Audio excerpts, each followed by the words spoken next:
안녕하세요. 지식의 반찬을 더하다입니다. 오늘 저희가 함께 살펴볼 이야기는요. 바로 코카콜라입니다. 세계적인 음료잖아요. 네, 그렇죠. 모르는 사람이 없죠. 근데 이 코카콜라가 정확히 어떻게 시작됐는지 그 탄생 비화를 오늘 좀 자세히 들여다볼까 합니다. 그 발명가 존 스티스 펜버턴이라는 분 이야기부터 해서 이게 어떻게 지금의 거대 브랜드가 됐는지, 또 맥도날드하고는 왜 그렇게 각별한 관계인지 이런 것들을 좀 파헤쳐 보려고요.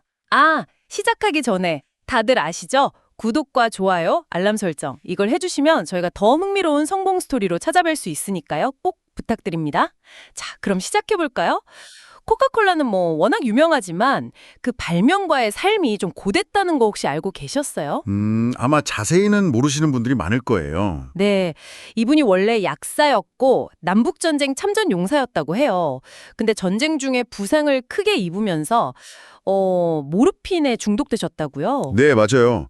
그게 사실 코카콜라 발명의 어떻게 보면 좀 아이러니한 시작점인데요. 아이러니하다고요? 어떤 면에서요? 그러니까 이 펜버턴이라는 분이 만성 통증 때문에 모르핀에 의존하게 됐잖아요.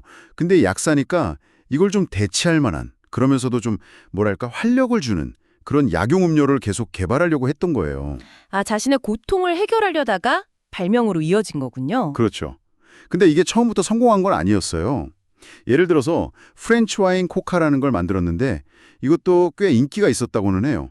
근데 당시에 금주법이 딱 시행되면서 알코올이 들어있었군요. 네, 와인이 들어갔으니까요. 그래서 판매가 금지되면서 또 실패를 맛보게 되죠.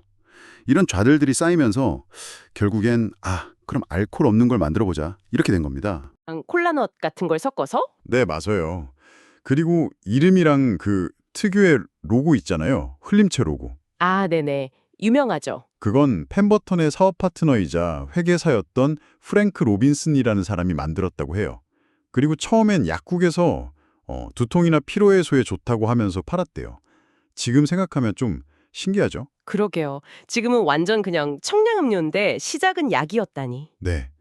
근데 안타깝게도 펜버턴 본인은 코카콜라로 큰 성공을 거두지는 못했어요. 여전히 그 모르핀 중독에서 벗어나지 못했고 재정적으로도 계속 어려웠거든요. 그럼 그 잠재력을 몰랐던 건가요? 뭐 알았다고 해도 당장 건강이 너무 안 좋았고 돈이 급했으니까요. 결국 1888년에 아사 캔들러라는 사업가한테 코카콜라에 대한 권리를 넘기게 되죠. 네. 근데 그 금액이 정말 얼마 안 됐어요. 단돈 2,300달러. 네, 2,300달러요. 지금 가치로 따지면 정말 헐값이네요. 그렇죠. 그리고 더 비극적인 건 그 권리를 넘긴 같은 해에 펜버턴이 세상을 떠나요. 위암이랑 중독 때문에. 겨우 57세였죠. 그러니까 자기가 만든 음료가 전 세계적인 성공을 거두는 건 전혀 보지 못하고. 정말 안타깝네요. 발명가의 삶과 그 발명품의 운명이 이렇게 극명하게 엇갈릴 수가 있군요. 네. 반면에 그 권리를 산 아싸 캔들러는 엄청난 사업 수완으로 코카콜라를 전국적인 브랜드로 키우고 지금은 말할 것도 없죠. 연매출이 수백억 달러에 달하는 거대 기업이 됐으니까요. 정말 아이러니 그 자체네요.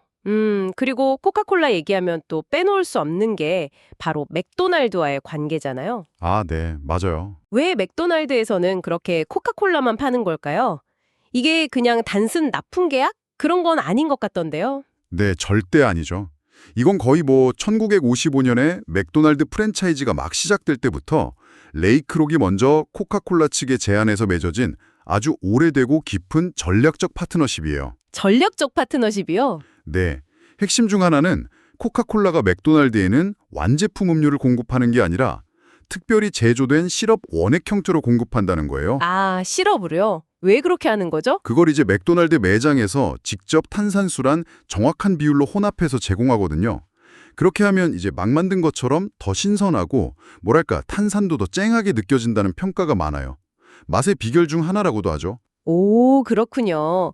그냥 단순히 음료수를 가져다 파는 게 아니라 맛의 일관성이나 품질 관리까지 신경 쓰는 거네요. 맞습니다. 그리고 이게 단순히 제품 공급뿐만 아니라 물류 시스템을 같이 쓴다거나 공동 마케팅을 대대적으로 한다거나 해외 시장에 나갈 때도 같이 진출하는 식으로 사업 전번에 걸쳐서 아주 긴밀하게 협력해 왔어요. 거의 맥도날드가 있는 곳엔 코카콜라가 있다. 이런 공식이 된 거죠. 흥미롭네요. 그럼 경쟁사인 펩시는요? 펩시는 또 다른 쪽이랑 손을 잡았죠.